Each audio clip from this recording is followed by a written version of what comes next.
So we've got Mike Plummer here. Welcome, Michael. Good morning. Thank you. Nice to have you. I'm glad to be here. So since my first slip up, why don't we start with what is the Hull House Museum and what kind of events does it sponsor? Sure, yeah. The Jane Addams Hull House Museum is a unit, a department of the College of Architecture and the Arts at UIC. We are a museum. We serve as a memorial to Jane Addams and the Hull House settlement and the social reformers that worked there, and changed public policy, improved conditions for immigrants and women and all kinds of different communities. Our museum is housed in two of the historic buildings that remain from that Hull House settlement complex, and we kind of carry on the mission, the ideals of Jane Addams and the Hull House settlement through interpretive museum exhibits, through public programming, through research and education efforts.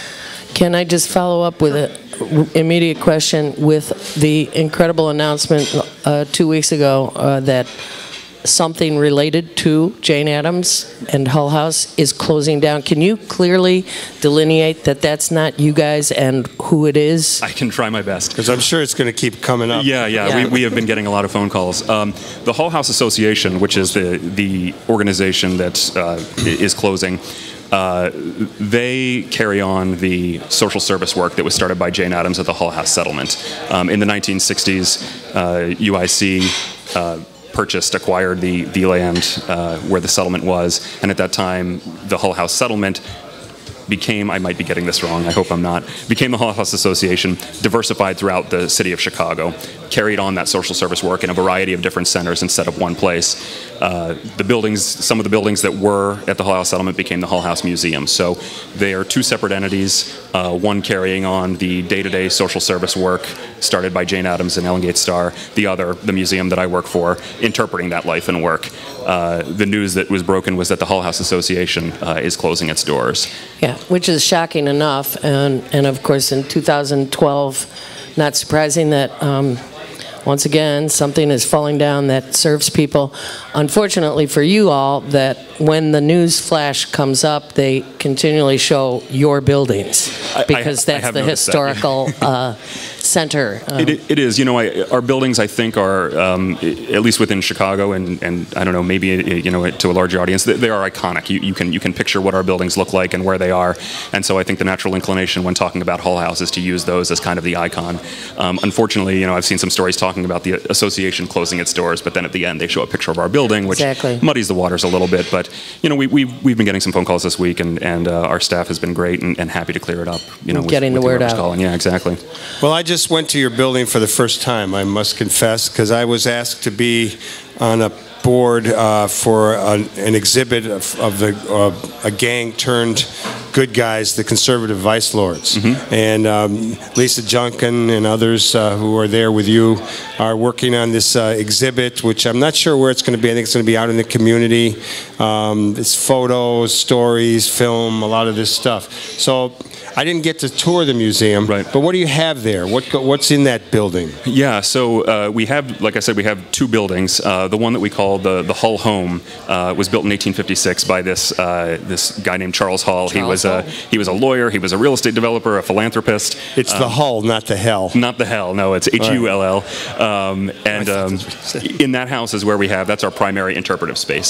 So the first floor we have a model, a wonderfully detailed model of what the Hull House settlement complex looked like at about 1913.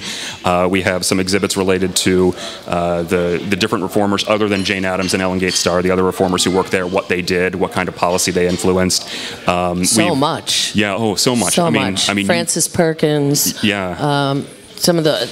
Yeah. It was really fascinating to me when I started there. It was kind of like, you name it, Hull House kind of had a hand in it. Exactly. You know? Yeah. So just if we came from Mars and you were going to describe, tell us a little bit about what it would have looked like back in 1913. You know, what the scene is at Hull House. Do you mean physically what it looked like? Or? First of all, you have to understand there's no plumbing in the streets, because that was key. Yeah, and you know, it was sort of a hive of activity. I know that's kind of a cliched term, but it truly was. I mean, on any given day, they were having arts classes and home economic classes and programs for, you know, immigrants or women seeking to kind of make their way out there in the world, and they were having meal programs and art programs, and I mean, you name it. Discussion groups. Exactly, and various of the immigrants sharing their culture with one another. People were invited to do their home cultural dances and performances and celebrations at Hull House, so that they would,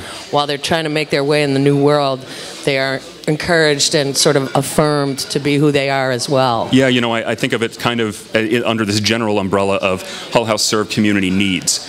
But sometimes those community needs were very down in the trenches, you know, how do I find food? Sometimes those community needs were, you know, arts and culture and things of that nature. So you name the need, Hull House probably served it in some capacity. One of the things that always impressed me about these women who came together to do this, they did take on the down and dirty. They were the ones whose voices were raised about picking up garbage and cleaning the streets of disease-causing vermin, etc. Yeah. I think the first sanitation director for the city of Chicago was one of the women from Hull House. You know that. I'm not. It's something related to that. Yeah, right? no, and I'm ashamed because that rings a very loud bell, okay, and I should know. We're sitting up here. We don't know. Pull them up. She got a lot of information. We'll fix this in post-production. No, we won't. Well, let me just ask you, Mike Plummer, where do you come from? How'd you get involved in this kind of work? Oh man, do you have a couple hours? Because I could tell you that story. Well, we actually have about a half hour. Okay, great. I am the historic preservationist and facilities manager at the museum, which basically means I'm the building guy in matters large and small. I think of myself as a historic preservationist. I have a master's in preservation from the University of Vermont, but I kind of took this long and winding route to historic preservation. I did my undergrad in basically information technology. I worked for a number of years in Baltimore. So you're a youngster. Well, I think of myself as older every day, but perhaps. You don't even know what it's like to be older yet. I basically was essentially an IT guy for a number of years in Baltimore. Is that where you come from? Baltimore? Yeah, I'm from Maryland. I'm from about an hour and a half west of Baltimore originally, yes. Lovely. I think my mom is listening right now, so hi, Mom. Far out. Hi, Mom. So yeah, I sort of, you know, it wasn't this dramatic, but essentially I woke up one morning and realized that I didn't like my job. Moreover, I wouldn't like any job related to that. And the reason was because it didn't mean anything to me. It didn't matter. I wanted to do something. I wanted to wake up and go to work and do something every day that was personally meaningful to me. And through conversations with my wife and my mom and my mother-in-law, basically all the strong, important women in my life. Yeah. The built environment, the heritage of the built environment, the care, the conservation of the built environment was something that was important to me. That led me to historic preservation. I didn't see any kind of route, direct or otherwise, from information technology to historic preservation. So I quit my job. I went to grad school. My wife and I moved to Vermont for a couple of years, and the job search led me here. Wow, yeah. That's great. And how long have you been in Chicago now? September of 2009. So you're a newbie. Yeah, I'm a newbie. Now, we're basically going to focus on Friday's event of this week, but you told me your RSVPs are filled up, so we're not necessarily going to draw people to it, but tell us what's going on and what the purpose of Friday's event is. You know, we're really excited. We're holding a public programming relating historic preservation to I guess, larger questions of social justice. One of the reasons we're doing this is at the same time we renovated our museum back in 2009, 2010, we installed a series of exhibits called Architectural Encounters that look at what we call the built environment of our museum and connecting them to larger social ideals, kind of telling their story, letting the building tell its own story. We had received a grant from the Graham Foundation to do that work, and as part of that grant, they suggested, hey, you should do a public programming kind of related to this as well. And so we thought about it for a long time. We wanted to do it almost immediately, but we're thinking about what the right angle to take on it was, exactly how we wanted to approach that issue. Where we're still thinking about it in the middle of 2011 when a couple things kind of all came together at once. You know, I've you know, since my quarter life transformation, you know, I've been an advocate for historic preservation and kind of tried to tout its virtues to anyone who will listen. But preservation in some regards can have negative connotations, things like gentrification and exclusivity and things like that. This summer, a couple interesting articles came out, or an article in a book.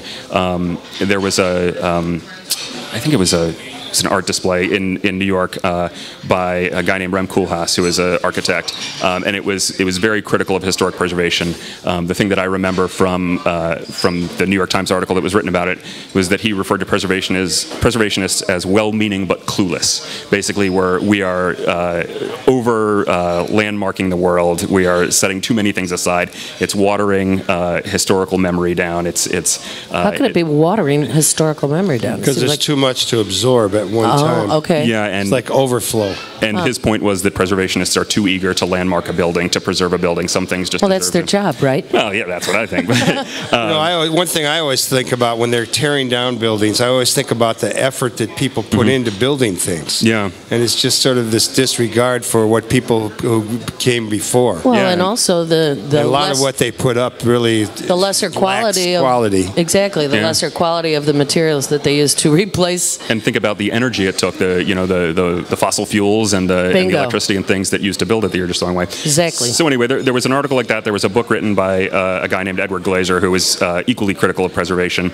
And then I went to the National Trust for Historic Preservation conference, the national conference in Buffalo, where, in a variety of sessions I went to, there seemed to be this undercurrent of for lack of a better term, more democratic approaches to preservation. The National Trust, I think in 2011 or 2010, had a program called This Place Matters, where the point was, and I'm going to mangle their language and intention, but the point was basically like, don't let us tell you, don't let someone on high tell you what buildings are important. Print out this sign that says This Place Matters. Go stand in front of that place that matters to you, take a picture, send it to us. We'll put it up on the website. We'll start a conversation about it. And so that was kind of the undercurrent going on at the conference.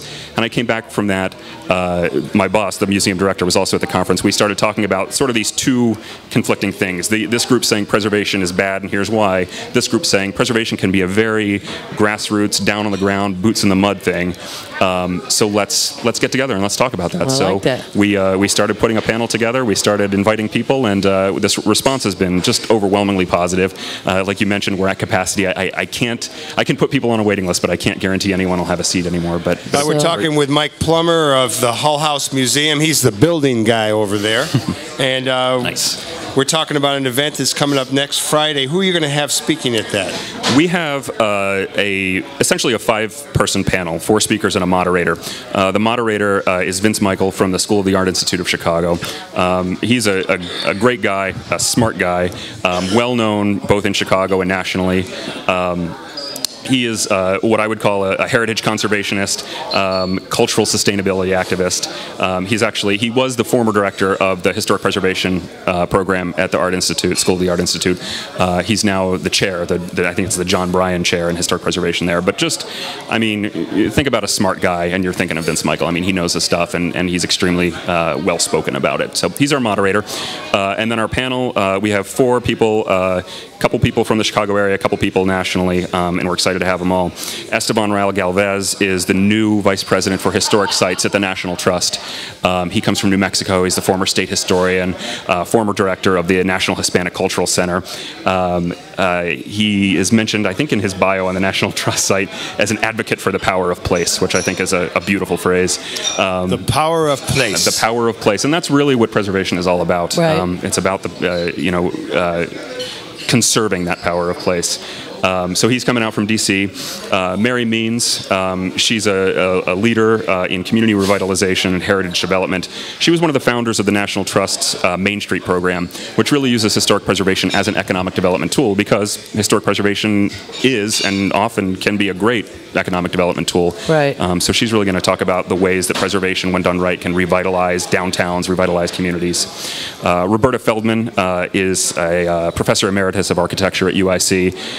She's an architectural activist. She's a researcher. She's committed to democratic design. Not the idea on high of this is what your building should look like, but more of a hand-in-hand group approach to design. And then Chicago guy Lee Bay, who I'm sure everyone knows. He's everywhere. He's everywhere. He'll do anything. That guy. More and more. That guy's taken off. He's his Twitter is fascinating. His blog is fascinating. When you see him on the radio or on TV or hear him on the radio, he's fascinating. So he's going to come because I think he has a really interesting insight in the role politics play in the creation of the built environment. Well, Lee Bay has been around in Chicago for a while. I think he was part of. He was connected to the rehab or the rebuilding of Soldier Field. Okay. Anyway, how special is this event? This is quite an impressive panel. Yeah, at the museum we do a lot of public programming. A lot of our public programming is related to issues of social justice. I've been there for 2.5 years. This is the first one that I've worked on that I'm aware of that is relating historic preservation to social justice. There may have been ones before my time, I don't know, but this is the first one I've worked on. So for me personally, it's very exciting. So labor history figures in heavily. Yeah, certainly. Yeah, I mean that's the thing. We talk about this event. I think it's on our flyer. Historic preservation and the people's history, really meaning kind of what I was saying before, more the ground level, grassroots, boots on the ground. History. It's a matter of significance, and significance can't be something that I tell you what's significant. Significant is what you determine for yourself matters.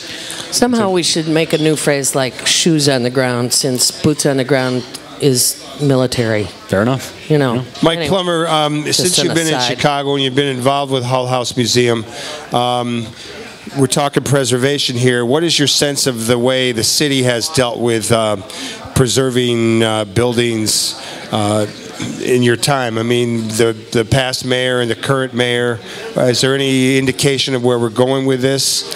Have they been good? Have they been not so good?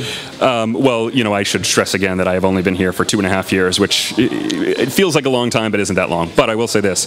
I've been watching, not as closely as some. There are some that are way more involved than I am, but I've been watching the debate over Prentice Women's Hospital and what should happen there.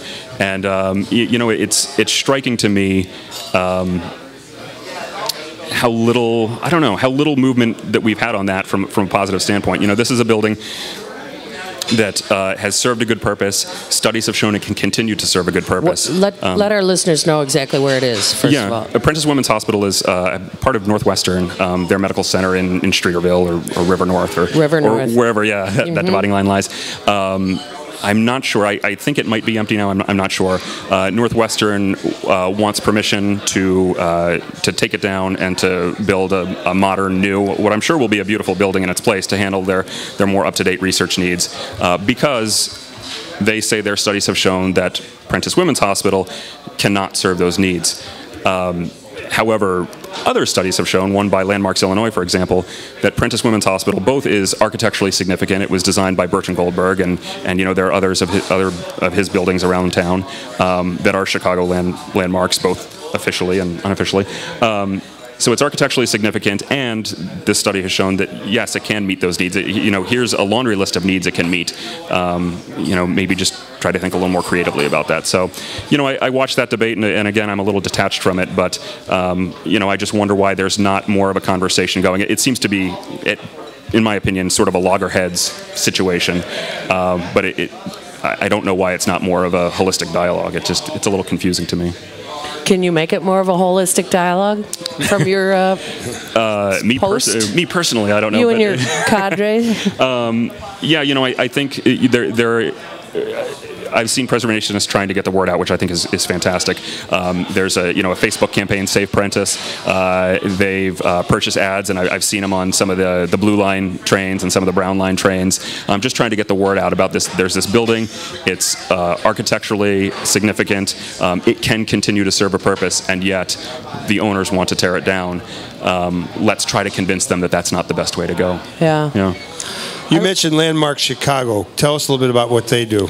Well, there's Landmarks Illinois, and I don't have an association with them except being a fan of their work and what they do. But they're the statewide historic preservation advocacy nonprofit here in Illinois. Most states have a large statewide nonprofit organization that advocates for preservation issues in the state. Illinois is blessed to have probably one of the better ones in the country.